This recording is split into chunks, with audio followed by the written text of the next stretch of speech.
नमस्कार. अडीचच्या बातमीपत्रात मी शैलेश पेठे आपलं स्वागत करतो. सुरुवातीला एक नजर ठळक बातम्यांवर.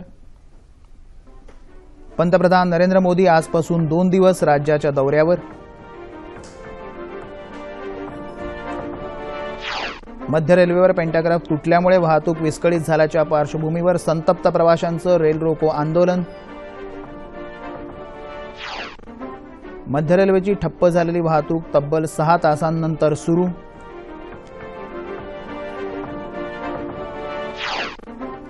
मंगळयानाच्या मंगळ परिभ्रमणाला 100 दिवस पूर्ण.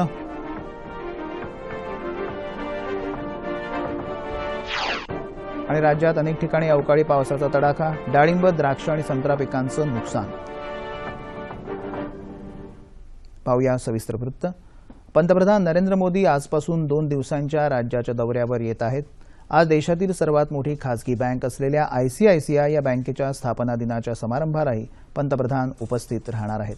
कलिना इथं मुंबई विद्यापीठात 102वी भारतीय विज्ञान परिषद आणि प्राईड ऑफ इंडिया विज्ञान प्रदर्शनाचं उद्घाटन उद्या पंतप्रधानांच्या हस्ते होणार आहे.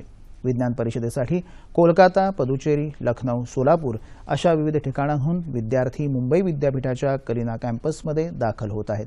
7 जानेवारीपर्यंत ही परिषद चालणार असून जगभरातले नामांकित शास्त्रज्ञ या परिषदेसाठी खास उपस्थित राहणार आहेत. वळूया आजच्या सर्वात महत्त्वाच्या बातमीकडे. मध्य रेल्वेची ठप्प झालेली वाहतूक आता तब्बल 6 तासांनंतर सुरू झाली आहे. सकाळी 7च्या सुमाराला मध्य रेल्वेच्या कल्याण आणि ठाकुर्ली स्थानकादरम्यान पेंटाग्राफ तुटल्यानं उपनगरीय रेल्वे सेवा विस्कळीत झाली होती. हा बिघाड दुरुस्त करण्यासाठी जवळपास 2 तास लागले.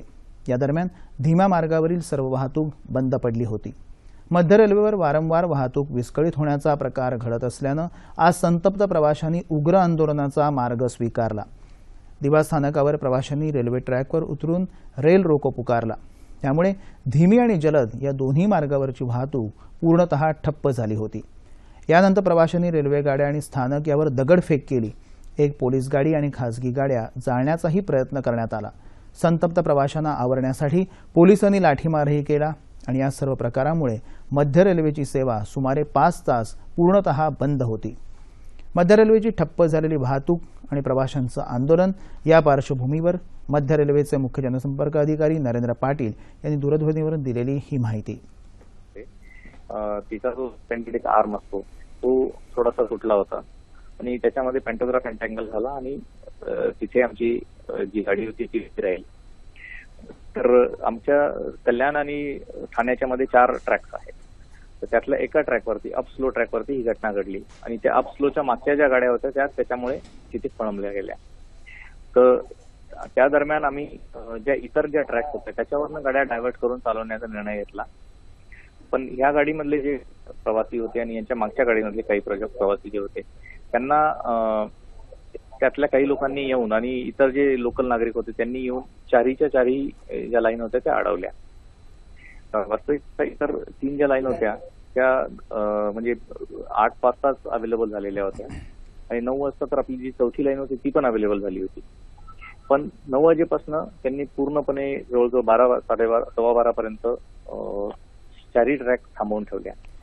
याचा परिणाम हा झाला की ज्या मागून येणारे जे आमच्या ट्रेन्स असतात, गाड्या असतात कल्याणवरनं, कर्जत, कसारावरनं, ते रेक सगळे अडकले आणि मग व्हीटीला पण सीएसटीएमला येण्यासाठी रेक उपलब्ध नव्हते. तर हा जो प्रकार होता हा नंतर सगळा लॉ अँड ऑर्डरचा इश्यू निर्माण झाला. तिथे त्यांनी पोलिसांनी प्रयत्न केले आणि त्यांना विनंती केली की तुम्ही बाजूला व्हा. तर प्रोटेस्ट जे करत होते त्यांनी पोलिसांचं पण नाही ऐकलं आणि ते प्रोटेस्ट करतच राहिले. तर हा सगळा असा प्रकार घडला. आता गाड्या सुरू झालेल्या आहेत आणि 12:16 सीएसटीवरनं पण एक गाडी निघालेली आहे. पहिली दिव्यावरनं पण आमच्या 3-4 गाड्या तिथनं निघालेल्या आहेत आणि आम्ही आशा करतो की तासभरात स्थिती आमची पूर्वपदावरती येईल. आम्हाला संध्याकाळचा जो पीक आहे ज्यावेळेस पुन्हा आमचे सगळे प्रवासी आपल्या कामावरून घराकडे जाण्यासाठी येतील त्यावेळेस आम्हाला पुन्हा नॉर्मल ऑपरेशन्स रेझ्युम करायचे आहेत. तर त्या दृष्टीने आता आमचे प्रयत्न चालू आहेत. तासभरात स्थिती पूर्वपदावर येईल. प्रवाशांच्या सोयीसाठी बेस्टनं जादा बसगाड्या सोडण्याचा निर्णय घेतला आहे. बेस्टचे जनसंपर्क अधिकारी हनुमंत गोफणे यांनी माहिती दिली.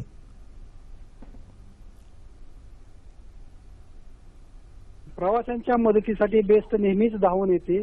आजही रेल्वेचा गोंधळ झाल्यामुळे प्रवाशांच्या मदतीसाठी बेस्टने ठाणा ते सीएसटी दरम्यान धावणाऱ्या जादा बसगाड्या 14 बसगाड्या 12:30 वाजल्यापासून सोडलेल्या आहेत. त्याचा प्रवाशांनी फायदा घ्यावा. तसेच प्रवाशांच्या सोयीसाठी प्रशासनाने सेंट्रल लाईनला असणाऱ्या आमच्या बेस्ट डेपोच्या अधिकाऱ्यांना अशा सूचना दिलेल्या आहेत की प्रवाशांच्या गरजेनुसार जादा बसगाड्या सोडण्यात याव्यात. प्रवाशांच्या सोयीसाठी कल्याण डोंबिवली महानगरपालिकेतर्फेही बस सेवा सुरू करण्यात आली आहे. कल्याण ते ठाणे 4, कल्याण ते मुंबई 2, कल्याण ते टिटवाळा 3, डोंबिवली ते ठाणे 4, डोंबिवली ते मुंबई 2 आणि टिटवाळा ते ठाणे 3 बसगाड्या सुरू करण्यात आल्या असल्याची माहिती कल्याण डोंबिवली महानगरपालिकेचे जनसंपर्क अधिकारी प्रसाद ठाकूर यांनी दिली आहे. जशा जशा गाड्या भरत गेल्या तसं आम्ही त्या ठाण्याच्या दिशेने सोडल्या आणि पुढचा संभाव्य धोका विचारात घेऊन आम्ही ठाण्याच्या बाजूने 15 जादा गाड्या या कल्याणच्या दिशेने सोडल्या होत्या. परंतु नंतर असं लक्षात आलं हळूहळू गर्दी कमी होत गेली. परंतु जेवढे प्रवासी आमच्या कल्याण बसस्थानकावर आले त्या सर्वांची व्यवस्था आम्ही जादा गाड्यातून ठाण्याच्या दिशेने केली. कल्याण डोंबिवली महानगरपालिकेच्या परिवहन सेवेनंही प्रवाशांच्या सोयीसाठी जादा बसगाड्या सोडल्या. दरम्यान आजच्या घटनेची रेल्वेमंत्री सुरेश प्रभू यांनी दखल घेतली आहे. प्रवाशांना होणारा त्रास हा दुर्दैवी असून या प्रकरणी रेल्वेचे महाव्यवस्थापक लक्ष घालतील असं प्रभू म्हणाले. मुख्यमंत्री देवेंद्र फडणवीस यांनीही परिस्थितीचा आढावा घेऊन प्रवाशांना शांत राहण्याचं आवाहन केलं आहे. राज्यात भाजपाच्या नेतृत्वाखाली सत्ता स्थापन झाल्यानंतर आता 1-1.5 महिना उलटल्यावर भाजपा अध्यक्ष अमित शहा यांनी राज्यातील सर्व आमदार खासदारांची बैठक मुंबई क्रिकेट असोसिएशनच्या सभागृहात बोलावली आहे. सदस्यता नोंदणीसह पक्ष संघटना बळकट करण्यासाठी ते संबंधितांशी आज चर्चा करणार आहेत. भाजप प्रदेशाध्यक्ष पदाबाबतही आज घोषणा होणं अपेक्षित आहे. केरळमधल्या कन्नूर जिल्ह्यात संशयित माओवाद्यांनी आज पहाटे एका खासगी दगडखाणीच्या विभागावर हल्ला केला. नेडुंपोली इथं जंगलाजवळ असलेल्या विभागावर हा हल्ला झाल्याचं पोलिसांनी म्हटलं आहे. यात कोणीही जखमी झालेलं नाही. पहाटेच्या अंधारात गणवेशात असलेल्या 5 जणांनी हा हल्ला केला. परिसर सोडण्यापूर्वी त्यांनी काही घोषणाही दिल्या. तसंच सीपीआय माओइस्ट पश्चिम घाट प्रादेशिक समिती या नावाची भित्तीपत्रकं मात्र चिकटवण्यात आली आहेत. मंगळयानानं मंगळाभोवती 100 दिवस पूर्ण केले आहेत. इस्रो अर्थात भारतीय अंतराळ संशोधन संस्थेनं 5 नोव्हेंबर 2013ला श्रीहरिकोटा इथून मंगळयान अंतराळात पाठवलं. 9 महिन्यांच्या अंतराळ प्रवासानंतर हे यान 24 सप्टेंबर 2014ला मंगळाच्या कक्षेत पोहोचलं. तेव्हापासून मंगळयान या लाल ग्रहाची छायाचित्र इस्रोकडे पाठवत आहेत. मंगळयानाचं आरेखन 1 वर्षासाठी म्हणजे सप्टेंबरपर्यंत झालं आहे. मात्र इंधन संपेपर्यंत ते मंगळाभोवती परिभ्रमण सुरूच ठेवेल असं इस्रोच्या एका अधिकाऱ्यानं सांगितलं. पहिल्याच प्रयत्नात एखाद्या ग्रहावर यान सोडण्यात यश मिळवणारा भारत हा जगातला पहिलाच देश आहे. उस्मानाबादमध्ये पोलीस अधीक्षक कार्यालयाच्या मैदानावर आज पोलीस वर्धापन दिन साजरा करण्यात आला. पोलीस आणि जनतेमधला संवाद वाढावा म्हणून शालेय विद्यार्थी, महिला आणि पुरुषांना यावेळी पोलीस दलाचं काम, दलाकडे असलेली शस्त्र आणि विविध कायद्यांची माहिती देण्यात आली. हा उपक्रम 8 दिवस चालणार असल्याची माहिती जिल्हा पोलीस अधीक्षक अभिषेक त्रिमुखे यांनी दिली आहे.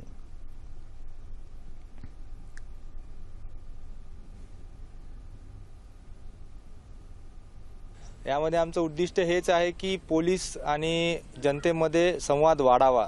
जी जनतेला भीती असते की पोलीस म्हणजे थोडंसं भिवून लांब लांब राहतात, ते न राहता आम्ही कसं काम करतो, काय फंक्शनिंग आहेत, आमच्याकडे काय तरतुदी आहेत कायद्याच्या, त्याच्याच दृष्टिकोनातून आज आपण पोलीस हेडक्वार्टरला सगळ्या शाळेच्या मुलांना बोलवलेलं आहे. त्याचप्रमाणे पोलीस स्टेशनला पण व्हिजिट आहे. आजपासून 9 जानेवारीपर्यंत चालणाऱ्या उपक्रमात महात्मा गांधी तंटामुक्त अभियान, महिला अत्याचार प्रतिबंध कायदा, वाहतूक नियम, सामाजिक प्रसार माध्यमं आणि इंटरनेट वापराद्वारे आर्थिक व्यवहारावरील काळजी अशा विविध विषयांवर कार्यशाळाही आयोजित करण्यात येणार आहेत. 2 जानेवारी 1961ला तत्कालीन पंतप्रधान पंडित जवाहरलाल नेहरू यांनी सध्याचा महाराष्ट्र पोलीस दलाचा ध्वज पोलीस दलास अर्पण केला होता. म्हणून या दिवशी पोलीस वर्धापन दिन साजरा केला जातो. माहितीचा अधिकार अधिनियमाअंतर्गत अर्ज करण्यासाठीच्या ऑनलाईन सुविधेचं काल मुख्यमंत्री देवेंद्र फडणवीस यांच्या हस्ते मुंबईत उद्घाटन झालं. www.rti.online.maharashtra.gov.in या संकेतस्थळावर ही सुविधा उपलब्ध झाली असून पहिल्याच दिवशी 40 अर्ज या संकेतस्थळावर प्राप्त झाले आहेत. इंग्रजी आणि मराठीत असलेल्या या ऑनलाईन सुविधेवर माहिती नाकारल्यास प्रथम अपील करण्याचीही सुविधा उपलब्ध आहे. याशिवाय अर्जाची सद्यस्थिती, त्यामुळे अर्जदारास माहिती होणार आहे. अर्जासाठीचं शुल्क इंटरनेट बँकिंग किंवा डेबिट किंवा क्रेडिट कार्डद्वारे करता येणार आहे. अर्ज दाखल झाल्यानंतर अर्जदाराला SMS किंवा ईमेलद्वारे आपला नोंदणी क्रमांक कळवला जाईल. आजच्या युवा पिढीला लोकमान्य टिळक यांचं व्यक्तिमत्व आणि त्यांनी केलेल्या उत्तुंग कार्याचा परिचय लोकमान्य एक युगपुरुष या चित्रपटाद्वारे होईल, असं मुख्यमंत्री देवेंद्र फडणवीस यांनी म्हटलं आहे. मुंबईतल्या आयनॉक्स थिएटरमध्ये मुख्यमंत्री देवेंद्र फडणवीस यांच्या उपस्थितीत लोकमान्य एक युगपुरुष या चित्रपटाचा विशेष खेळ काल झाला. त्यावेळी ते बोलत होते. देशाच्या इतिहासाला कलाटणी देणाऱ्या नेत्यांपैकी एक लोकमान्य टिळक होते, असं मुख्यमंत्री यावेळी म्हणाले. यावेळी राज्यपाल चे विद्यासागर राव, उद्योगमंत्री सुभाष देसाई यांच्यासह अन्य मान्यवरही उपस्थित होते. समाजशास्त्र अभ्यासणारे पहिले क्रियाशील अभ्यासक अशी ओळख असलेल्या महर्षी विठ्ठलरामजी शिंदे यांची आज पुण्यतिथी. विठ्ठलरामजी शिंदे यांचा जन्म कर्नाटकातल्या जमखंडी या गावी झाला. संस्कृत, पाली, इंग्रजी आणि प्राकृत भाषांवर प्रभुत्व असलेल्या विठ्ठलरामजी शिंदे यांनी 1901 साली मँचेस्टर महाविद्यालयात प्रवेश घेतला आणि तिथे पुढे 2 वर्ष तौलनिक धर्म, पाली भाषा, बौद्ध धर्म या विषयांचा विशेष अभ्यास केला. समाजाचा, समाजशास्त्राचा तसंच अस्पृश्यतेसह अनेक सामाजिक समस्यांचा त्यांनी शास्त्रशुद्ध रीतीनं अभ्यास केला. असा अभ्यास करणारे ते भारतातले पहिले समाजशास्त्रज्ञ आणि अभ्यासक मानले जातात. विविध ठिकाणी अस्पृश्यता विरोध परिषदा आयोजित करून त्यांनी समाज सुधारणेचे प्रयत्न केले. बहिष्कृत भारत या संशोधनात्मक प्रबंधातून, उपासना या मासिकातून आणि सुबोध चंद्रिका या साप्ताहिकातून त्यांनी भारतातील अस्पृश्यतेचा प्रश्न समाजासमोर मांडला. आज काळ पुढे गेला असला तर अजूनही काही ठिकाणी अस्पृश्यतेच्या प्रश्नांचं समूळ उच्चाटन झालेलं नाही. अशा परिस्थितीत विठ्ठलरामजी शिंदे यांचं अस्पृश्यतेच्या विरोधात केलेलं मोलाचं मार्गदर्शन समाजाला आजही उपयुक्त असल्याचं दिसून येत आहे. बँकिंग क्षेत्रातली मरगळ दूर करून त्यात चैतन्य निर्माण करण्यासाठी तसंच सरकारी क्षेत्रातल्या बँकांच्या विलिनीकरणासह इतर मुद्द्यांवर विचारविनिमय करण्यासाठी आजपासून पुण्यात महत्त्वपूर्ण बैठक होत आहे. पंतप्रधान नरेंद्र मोदी यांच्या उपस्थितीत या बैठकीचा समारोप होईल. केंद्रीय वित्तमंत्री अरुण जेटली, केंद्रीय वित्त राज्यमंत्री जयंत सिन्हा, रिझर्व्ह बँकेचे गव्हर्नर रघुराम राजन, वित्तीय सेवा विभागाचे सचिव तसंच स्टेट बँकेच्या अध्यक्ष अरुंधती भट्टाचार्य, इंडियन बँकेचे अध्यक्ष TM भासिन तसंच इतर राष्ट्रीयकृत बँकांचे अध्यक्ष या बैठकीला उपस्थित राहणार आहेत. बँकिंग, विमा क्षेत्र, आर्थिक क्षेत्र नियामक तसंच वित्त मंत्रालयातील वरिष्ठ अधिकारी या बैठकीमध्ये सहभागी होणार आहेत. वाहतुकीचे नियम आणि शिस्त पाळणं ही जीवन पद्धती झाली पाहिजे. तिचा अवलंब केल्यास रस्ता अपघातांसोबत जखमी आणि मृत्यू पावणाऱ्या लोकांचं प्रमाण निश्चितच कमी करता येईल, असा आशावाद परिवहन मंत्री दिवाकर रावते यांनी व्यक्त केला. मोटार वाहन अपघातांना परिणामकारकरित्या आळा घालण्यासाठी आणि रस्ता सुरक्षिततेचा प्रचार प्रसार करण्यासाठी 11 ते 25 जानेवारी या कालावधीत रस्ता सुरक्षा अभियान 2015 राबवण्यात येत आहे.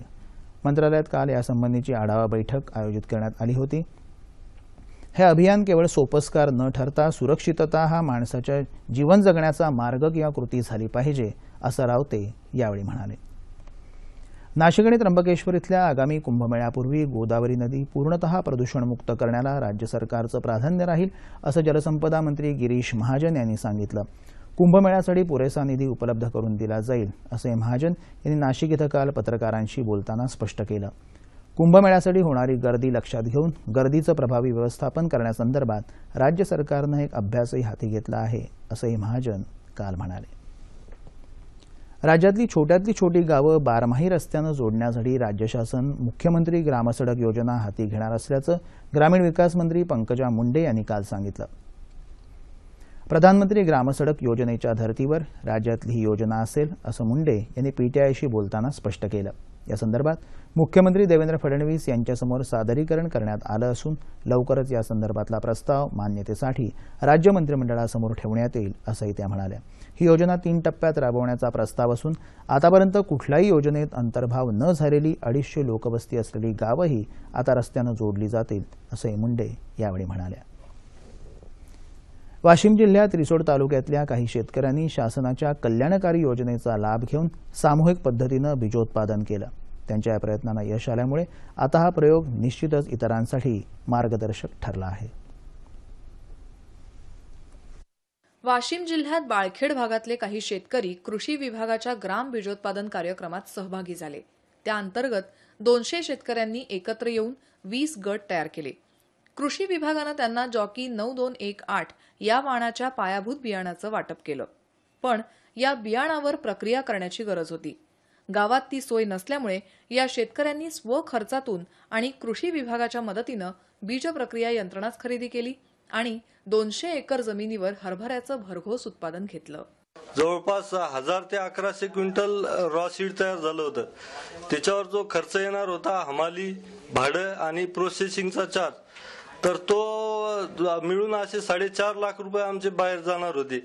तर गावात प्रकल्प उभा केल्यामुळे ते बाहेर जाणारे पैसे वाचले. गावात प्रकल्प उभारा आल्यामुळे शेतकऱ्यांना फार मोठ्या प्रमाणात त्याचा फायदा झाला.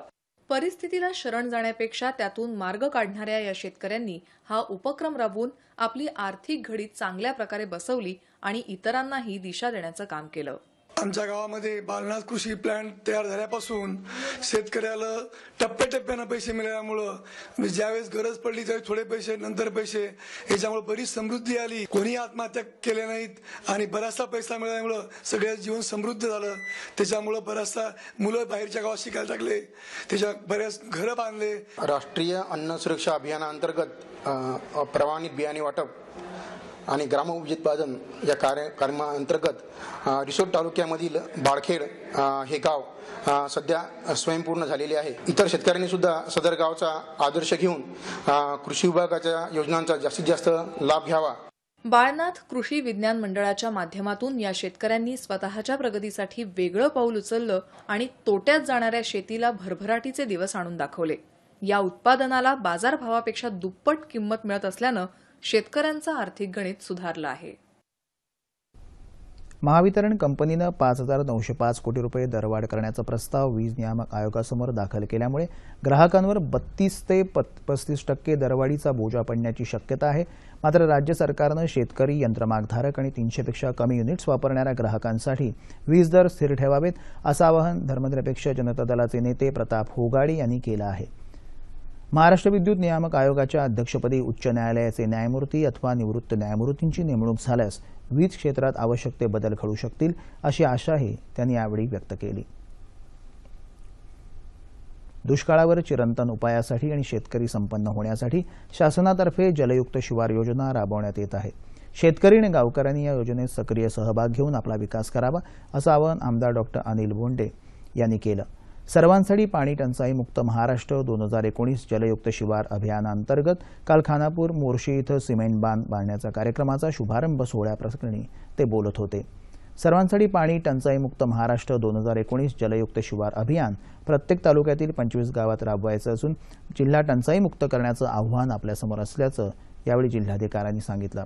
एका वर्षात 25 गावं जलयुक्त करताना दरवर्षी यंदाच्या जानेवारीपासून ते पुढील जानेवारीपर्यंत असा कालबद्ध कार्यक्रम 5 वर्ष राबवणार असल्याचंही ते म्हणाले.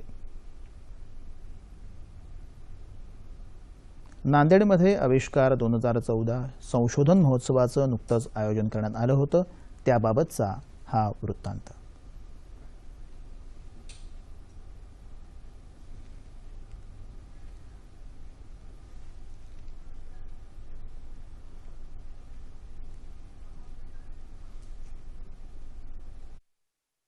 स्वामी रामानंद तीर्थ मराठवाडा विद्यापीठ आणि पीपल्स महाविद्यालय नांदेड यांच्या संयुक्त पुढाकारानं नांदेडमध्ये आविष्कार 2014 संशोधन महोत्सवाचं आयोजन करण्यात आलं होतं. या 2 दिवसीय महोत्सवात नांदेड, हिंगोली, परभणी आणि लातूर या विद्यापीठाच्या कार्यक्षेत्रातील 122 महाविद्यालयातील विद्यार्थ्यांनी आपल्या संशोधन प्रकल्पाचं प्रदर्शन करून उपस्थितांची मनं जिंकली. विद्यापीठाचे कुलगुरू डॉक्टर पंडित विद्यासागर यांनी आविष्कारची संकल्पना मांडली आणि तरुण विद्यार्थ्यांना एक व्यासपीठ मिळालं. आविष्कार ही स्पर्धा जी आहे तर ती आयोजित करण्यामागचं मुख्य कारण असं आहे की विद्यार्थ्यांना संशोधन म्हणजे काय, संशोधन कसं करावं आणि मुख्य म्हणजे विद्यार्थी कृतिशील कसे बनतील किंवा त्यांच्या ज्या कल्पना आहेत त्या प्रत्यक्षात कशा आणता येतील याचं जे प्रशिक्षण आहे ते आविष्कारमधून मिळते. आपल्या देशातील शिक्षण पद्धती ही अध्यापन आणि शिक्षण यावर आधारित आहे, संशोधनाला प्रेरणा देणारी नाही. ती प्रेरणा या आविष्कारच्या माध्यमातून देण्याचा प्रयत्न असल्याचं आणि मराठवाड्यासारख्या भागात देखील तरुणाईमध्ये किती ऊर्जा आहे ते स्पष्ट होतं, असं यावर्षीच्या आविष्कारचे संयोजक प्राचार्य डॉक्टर VN इंगोले यांनी सांगितलं.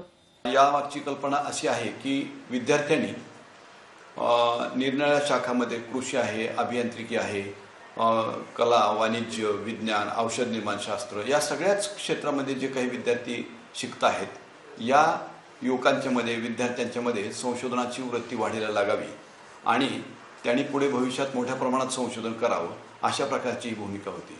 विद्यार्थ्यांनी जैवविविधता, हवामानातील बदल, आपत्ती व्यवस्थापन, जैव तंत्रज्ञान, अन्न सुरक्षा, मानव विकास निर्देशांक याबरोबरच हुंड्यासारख्या सामाजिक प्रश्नावरील संशोधनाचं सादरीकरण केलं. अहमदनगर जिल्ह्यातून जाणाऱ्या दौंड मनमाड रेल्वे मार्गाचं दुहेरीकरण तसंच सिंचन अशा प्रलंबित प्रश्नांची प्राधान्यानं सोडवण्याची गरज असून त्यासाठी राज्य शासन निश्चित सहकार्य करेल असं पालकमंत्री राम शिंदे यांनी सांगितलं. शिंदे यांची गृहराज्यमंत्रीपदी नियुक्ती झाल्यानिमित्त अहमदनगर इथं त्यांचा सर्वपक्षीय सत्कार आयोजित करण्यात आला होता. त्यावेळी ते बोलत होते. कार्यक्रमाच्या अध्यक्षस्थानी आदर्श गाव योजनेचे कार्याध्यक्ष पोपटराव पवार तसंच जिल्ह्यातले खासदार, आमदार आणि सर्वपक्षीय पदाधिकारीही उपस्थित होते. अवकाळी पावसामुळे खंडित झालेल्या पुण्यातल्या सवाई गंधर्व भीमसेन महोत्सवाला कालपासून सुरुवात झाली. 4 जानेवारीपर्यंत चालणाऱ्या महोत्सवात ते कलाकार आपली कला सादर करणार असल्यामुळे संगीतप्रेमींचा निश्चितच हिरमोड होणार नाही. काल पहिल्याच दिवशी सतारवादक पूर्बायन चॅटर्जी आणि पंडित आनंद भाटे यांनी आपली कला सादर केली.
कोणत्याही समाजाच्या नावाखालील राष्ट्रवाद हा दलितांसाठी अन्यायकारक असून त्याचा फटका समाजातल्या वंचित घटकांना बसत आहे असं मत centre for study of society of सेक्युलरिझमचे संचालक राम पुनियानी यांनी व्यक्त केलं.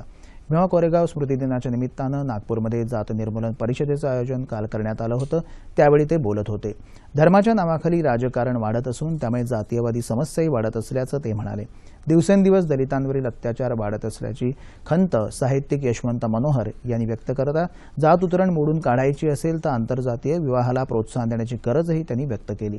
सायकल रॅली काढून काल परिषदेला सुरुवात झाली. संविधान चौकातल्या डॉक्टर बाबासाहेब आंबेडकर यांच्या पुतळ्याला यावेळी पुष्पहार अर्पण करण्यात आला. आंतरराष्ट्रीय क्रिकेट परिषदेनं नुकत्याच जाहीर केलेल्या मानांकनात विराट कोहलीनं 15वं, चेतेश्वर पुजारानं 19वं तर मुरली विजयनं 20वं स्थान प्राप्त केलं आहे. दक्षिण आफ्रिकेचं AB डिव्हिलियर्स सर्वोत्तम फलंदाज ठरला असून दुसऱ्या क्रमांकावर श्रीलंकेचा कुमार संगकारा आहे. गोलंदाजीत प्रज्ञान ओझा 14व्या तर अश्विन 15व्या क्रमांकावर आहे. राजधानी दिल्लीसह उत्तर प्रदेश, मध्य प्रदेश, उत्तराखंड आणि झारखंडमध्ये काही ठिकाणी काल आणि आज सकाळी पाऊस पडला. पंजाब, हरियाणा, राजस्थान आणि मध्य प्रदेशात आज सकाळी तुरळक ठिकाणी दाट धुकं होतं. राज्यात मराठवाडा, विदर्भ तसंच नाशिक जिल्ह्यात अनेक ठिकाणी अवकाळी पाऊस आणि गारपिटीचा तडाखा बसला. औरंगाबाद शहर आणि परिसर तसंच सांगली जिल्ह्यातही काल दुपारी अवकाळी पाऊस झाल्यानं द्राक्ष आणि डाळिंब पिकाचं नुकसान झालं. नाशिक जिल्ह्यात काल सकाळी अनेक ठिकाणी तुरळक ते जोरदार पाऊस झाला. त्यामुळे या परिसरातल्या डाळिंब आणि द्राक्ष या पिकांना फटका बसला आहे. उस्मानाबाद जिल्ह्यातही अनेक ठिकाणी अवकाळी पाऊस झाला. या अवकाळी पावसामुळे हातातोंडाशी आलेलं ज्वारी आणि हरभऱ्याचं पीक मातीमोल झालं आहे. अकोला जिल्ह्यातही बहुतांश ठिकाणी अवकाळी पाऊस आणि गारपीट झाली. त्यामुळे जिल्ह्यातल्या हरभरा आणि कापूस पिकाचं तसंच फळबागांचंही नुकसान झालं. नागपुरातही अवकाळी पाऊस होत असून या पावसानं तापमानात घट झाली आहे. मात्र संत्रा पिकाचं नुकसान झालं आहे. राज्यात येत्या 24 तासात मराठवाड्यात काही ठिकाणी तर कोकण, मध्य महाराष्ट्र आणि विदर्भात तुरळक ठिकाणी मेघगर्जनेसह पाऊस पडेल असा अंदाज हवामान खात्यानं वर्तवला आहे. ठळक बातम्या पुन्हा एकदा. पंतप्रधान नरेंद्र मोदी आजपासून 2 दिवस राज्याच्या दौऱ्यावर.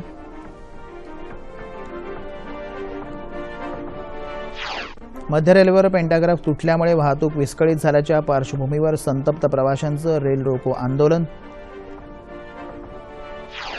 मध्य रेल्वेची ठप्प झालेली वाहतूक तब्बल 6 तासांनंतर सुरू.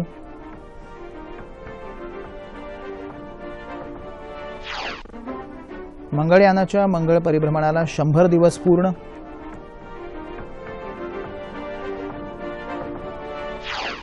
आणि राज्यात अनेक ठिकाणी अवकाळी पाऊस, डाळिंब, द्राक्ष आणि संत्रा पिकांचं नुकसान. याबरोबरच हे बातमीपत्र संपलं. पुन्हा भेटूया संध्याकाळी 5 वाजता सह्याद्री वाहिनीवर. नमस्कार.